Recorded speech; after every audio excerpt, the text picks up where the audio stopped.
자, 여러분 행정법 개강하도록 하겠고요. 자, 행정법 개강하기 전에 이제 오리엔테이션으로 제가 행정법 공부하는 법 10가지만 빨리 소개하고 행정법 본 내용으로 들어가 보도록 하겠습니다. 자, 첫 번째부터. 자, 행정법은 소송이라는 것을 중심으로 해서 전반부와 후반부가 논리적으로 결합되어 있는 구조로 구성되어 있습니다. 아시겠죠? 때문에 행정법은 일단 전체적인 그림을 그리고 시작해야 되지. 그러니까 전체적인 숲을 그린 다음에 이 나무가 어디에 있는지를 확인해야 되는 거지. 하나의 나무에 집중해서 잎사귀가 몇 개고 이런 거 보시면 안 돼요. 전체적인 그림을 그린 다음에 구조를 파악하는 연습을 해야 된다. 그래서 큰 그림부터 먼저 그리셔야 되고요.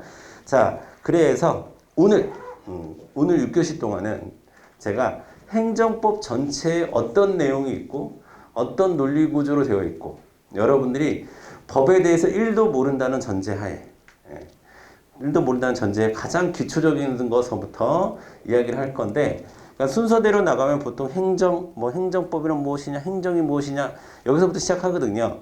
근데 이런 거보다는 오늘은 소송에 대한 이야기까지 할 거예요. 보통 우리가 책을 보면 뒷부분에 있는 거거든요. 근데 그거 앞으로 좀 끌어와서 전체적인 내용을 한번 여러분에게 왜 중요한지 우리가 왜 이 파트를 배우는지에 대해서 미리부터 좀 이야기를 좀 할 겁니다. 그래서 자, 지금 우리가 제가 하고 있는 강의는 이제 촬영이 돼서 이제 여러분이 인강을 볼 수 있게끔 할 거예요. 그러면 최소한 두 번 정도 반복해 주세요. 이 부분을 계속 보고 틀이 잡혀야 그 이유 내용이 좀 이해가 됩니다. 아시겠죠? 자, 그리고 두 번째, 용어와 표현에 익숙해질 필요가 있다. 그래서 제가 지금 용어집을 만들고 있는 중입니다. 그래서 오늘은 일단 몇 가지 용어만 여러분에게 오늘 수업에 사용할 용어만 몇 가지 정리된 거를 여러분에게 드렸는데 자, 이제 용어집을 이제 나중에 완성해서 여러분에게 드릴 거예요. 근데 그 용어에 대해서 우리가 일상생활에서 사용하는 용어하고 그 다음에 예를 들면 여러분 선의로, 악의로 이런 표현이 판례에 나와요. 근데 선의로는 우리가 일상생활에서는 제가 선의로 그랬어요. 죄송해요. 뭐 이런 얘기할 때는 좋은 뜻으로 이런 뜻이잖아요. 그렇죠? 악의로는 나쁜 마음을 가지고 이런 뜻이잖아요. 근데 법에서는 그렇지 않습니다. 법에서는 선의로는 모르고 라는 뜻이고 악의로라는 것은 알면서 이런 뜻입니다. 그러니까 이렇게 법에서 사용하는 용어하고 우리 일상생활에서 사용하는 용어하고 약간 다른 것들이 있어요. 그런 것부터 해서 중심적인 개념들을 먼저 잘 정리를 하셔야 돼요. 특히 이 법 쪽에서 주로 일본식 한자 표현을 많이 씁니다. 그래서 여러분이 여러분 근데 요즘에 한자를 많이 모르잖아요. 그렇죠? 한자를 많이 모르는데 내가 한자를 잘 알아도 법률 용어는 잘 알아도 힘들어. 그래가지고 제가 용어를 나올 때마다 여러분에게 자세하게 설명을 좀 드리도록 하겠습니다. 자, 그 다음에 세 번째는 뭐냐면 우리가 행정법과 행정학의 차이가 뭐예요? 그러면은 행정학은 학문이기 때문에 어떤 이론이 많이 나오고 행정법은 법이야 이렇게 얘기를 하는데 정확한 표현은 아니에요. 행정법은 법 과목이라고 보기에는 조금 그러니까 어색해요. 왜냐하면 조문을 중심에 두고 학습하는 게 아니거든요. 행정법은 여러분 이제 시험지 보시면 아시겠지만 대부분 판례의 내용이 나옵니다. 즉 우리가 행정을 어떻게 하느냐 이 실질적인 문제를 다루는 학문이에요. 행정법은. 그래서 여러분이 공부하실 때 법이구나. 딱딱한데 그 많은 법조문을 어떻게 다 해요. 법조문 외워서 시험 문제 푸는 거 거의 없어요. 여러분. 제가 나중에 이제 여러분에게 행정기본법 특강이라는 걸 할 건데 행정기본법 그 다음에 뭐 행정소송법, 행정절차법 이런 법들이 나오긴 해요. 시험 문제. 나오긴 하는데 그 법들을 여러분이 달달달 외워서 시험을 볼 게 아니라 우리가 공부하는 이론에 맞는 몇 가지 조문만 여러분이 알아두시면 되는 거예요. 그러니까 법과목이다 이렇게 생각하지 마시고 행정과 관련한 무엇을 할 것인가의 문제이다. 이렇게 여러분 접근하셔야 좀 더 본질에 가깝게 접근을 하실 수 있습니다. 그 다음에 네 번째. 자, 그러니까 우리가 현실에서 어떻게 행정을 할 것인지 우리가 공무원이 되었을 때 어떻게 행정을 할 것이냐 이 문제예요. 자, 누군가 허가를 받으러 왔는데 이 건축 허가를 받으러 왔는데 이 건축 허가를 해줘야 되냐 말아야 되냐 내가 결정할 수 있는 건 어디까지냐. 뭐 이런 게 이제 행정법의 내용입니다. 그러니까 일단은 행정법은 어떻게 구성이 됐냐면 원칙이 있어요. 원칙. 원칙은 대부분 어디 있을까? 조문이라는 데 있어요. 조문. 그러니까 법률에 원칙이 나와 있겠죠. 그러면 원칙이 있고 그 원칙에 예외가 있어요. 모든 원칙은 예외를 갖고 있습니다. 이게 원칙이죠. 그 얘기는 예외도 있다라는 뜻이에요. 그 안에. 그러면 원칙이 있고 예외가 있고 또 예외에 예외가 있는 경우도 있고. 그래서 항상 공부할 때 A, B, C, D, F 이렇게 공부하는 게 아니라 원칙은 뭐야? 그 원칙의 예외는 뭐야? 이런 식으로 공부해야 돼요. 원칙이 뭐고 예외가 뭐고 이런 것들을 구분하면서 공부를 하셔야 된다. 그러니까 먼저 이론의 뼈대를 세우는 게 중요하고 그 뼈대에 살을 붙이는 과정으로 공부를 하셔야 된다. 그 다음에 5번째 판례에 대한 논리구조를 확보해야 된다라고 얘기하는데 자 판례가 중요해. 그러면 선생님 판례만 외우면 되나요? 판례만 외우면 돼요. 근데 판례를 어떻게 외우냐? 이론이 되어 있지 않은 판례를 외울 수가 없습니다. 그 많은 판례를 어떻게 외우시나요? 판례라고 하는 건요, 여러분. 재판의 사례라는 것으로 재판의 행정재판의 결과물을 얘기하는 거예요. 근데 행정재판의 결과물이 굉장히 많을 거 아니겠습니까? 그런데 그 많은 것 중에서 판결문이 여기서부터 여기까지 있으면 그 중에 일부분을 뽑아서 선지에 나오는 거예요. 그러니까 우리가 판례 그 많은 판례를 다 외울 수는 없어요. 그러니까 외워야지. 그런데 무턱대고 외울 수는 없어. 내가 용어도 모르고 주변 정황이나 이론도 모르는데 어떻게 판례를 외우겠어요. 그러니까 이론을 공부하고 그 이론에 관련된 판례가 뭐가 있고 그래서 그 이론 정리가 돼야 되고 그 이론에 관련된 대표적인 판례 그 이론을 설명하기 위해 좋은 판례들이 있어요. 그런 대표 판례, 그 다음에 좀 더 예외적인 것까지 담고 있는 확장 판례. 이 순서대로 점점 넓히면서 공부하셔야 됩니다. 아시겠죠? 자, 그 다음에 자, 판례를 공부할 때는 방금 말씀드렸지만 판례는 전체 판결문에서 일부 내용을 우리가 얘기하는 거고 그 다음에 판례는 재판의 결과물이라고 했잖아요. 자, 모든 판사들이 법률에 의거해서 재판을 하나요? 불신이 크시군요. 법률에 의거해서 하겠지. 다 법률에 의거해서 하겠지. 그런데 모든 판사들이 다 똑같은 결론을 내리는 건 아니야. 왜? 법률을 해석하는 것은 판사의 재량이기 때문에. 그렇기 때문에 내가 분명히 이론을 이렇게 알고 있는데 판례는 다르게 결과가 나올 수 있다 없다? 있다. 그러면 그 내용은 시험에 잘 나와요. 왜? 학자들이 비판하니까. 여러분 참고로 얘기하시면 제가 앞으로 통설과 판례 이렇게 이런 얘기를 많이 할 거예요. 통설은 여러분 다수설이라는 뜻이에요. 다수설. 통설은 다수설이라는 뜻으로 다수설이라는 것은 대다수의 학자들이 대다수의 법학자들이 생각하는 의견이라는 뜻입니다. 그러면 판례는 재판의 결과. 판례는 통설과 같다 다르다? 대부분 같겠지만 다를 수도 있다라는 거예요. 그러면 통설과 다른 판례는 시험 문제에 잘 나오는 겁니다. 왜? 학자들이 수없이 많은 그 판례에 대해서 비판을 했겠죠. 그러면 그 판례가 유명해지겠지.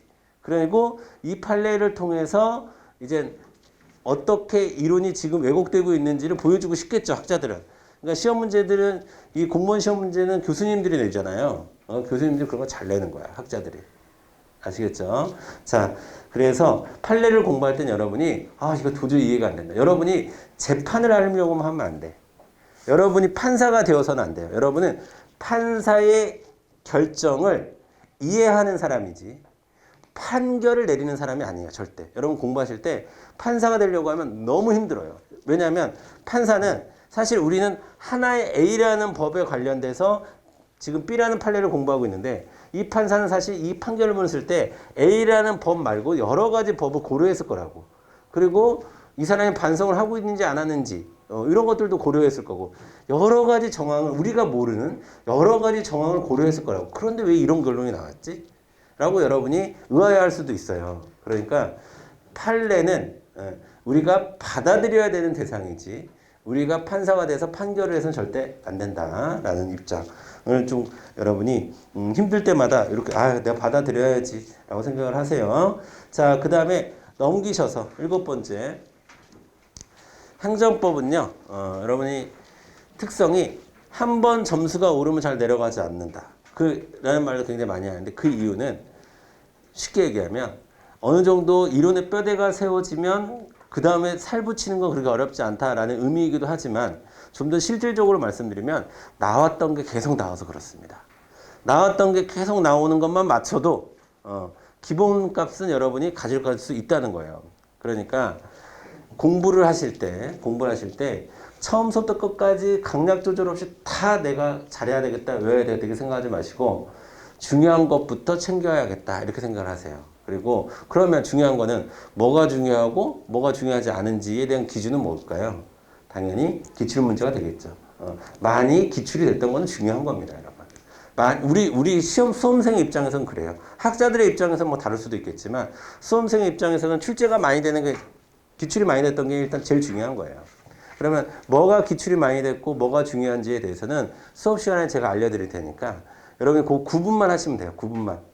구분하시고 구분은 수업 시간에 제가 해드릴 테니까 여러분들이 중요한 것부터 공부를 해야지라는 마음만 가지시면 돼요. 우선순위에 따라 강약을 조절해야 되고 그래서 기출문제가 가장 중요합니다. 그래서 기출문제를 언제 공부해야 되냐? 지금서부터 하시는 거예요. 지금서부터. 어떻게 하실 거냐? 자, 제가 이번 강의 때 2가지 정도를 할 건데 모든 수업이 다 그렇게 될 거예요. 그런데 지금 학원 차원에서 이제 복습 테스트라는 걸 할 건데 제가 여러분이 이번 수업이 끝나면 이번 수업 때 되었던 내용들을 테스트를 다음 주 월요일 행정법 시간 시작하기 10분 전에 여러분에게 테스트를 볼 거예요. 그리고 그 테스트에 대해서 설명하면서 즉 지난 시간에 대한 복습을 하면서 저는 수업을 시작할 겁니다. 아시겠죠? 그때서부터 여러분 기출문제를 일단 봐야 돼. 기출문제를 보면서 내가 배웠던 내용들이 이렇게 문제화 되는구나 라는 것을 지금부터 여러분이 인식을 좀 하셔야 돼요. 그리고 2번째로 제가 여러분들에게 숙제를 내드릴 거예요. 숙제. 처음에 몇 번은 숙제를 내줄 거예요. 여러분들한테. 좀 여러분은 약간 내가 이렇게까지 해야 되나 이런 생각이 들 수도 있는데 자, 똑같은 내용을 5번 써라. 10번 써라. 뭐 이런 식의 숙제를 내줄 거예요. 근데 왜냐하면 제가 기본 틀이 안 잡혀 있으면 진도 나가기가 너무 힘들어.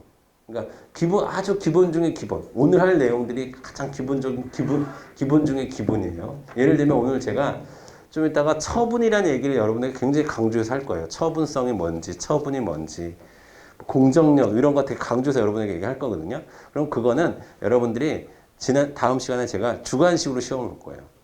처분성이 뭔지 쓰세요. 그럼 여러분들은 딱 오늘 수업에서 배운 내용대로 딱 쓰셔야 돼요. 그것만 그런 것들만 여러분이 딱 흔들리지 않게 잡고 있으면 책 읽는 게 어렵지 않은데 기본 개념이 자꾸 흔들리니까 어려운 거거든요.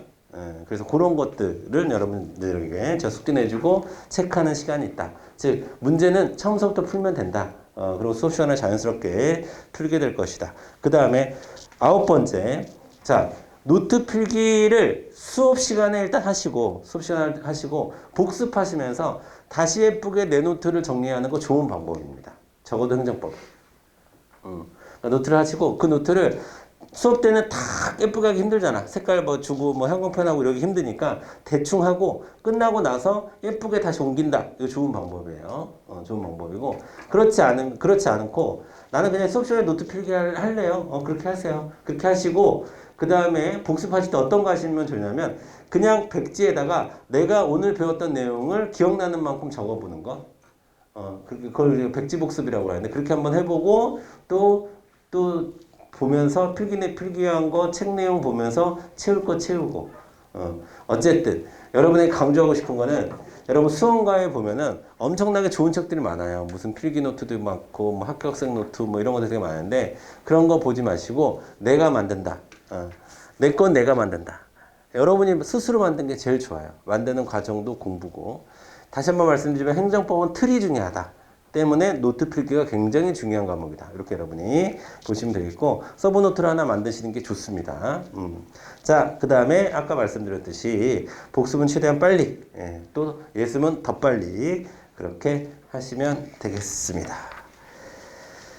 되셨죠? 네, 이렇게 해서 이 정도로 우리 행정법 첫 시간 오리엔테이션 좀 마치고요. 이렇게 10가지 방향으로 여러분이 공부를 해나가시면 되고 자, 오늘 이제 첫 시간서부터 우리가 행정법의 전체적인 내용을 여러분들과 함께 공부하는 시간을 갖도록 하겠습니다.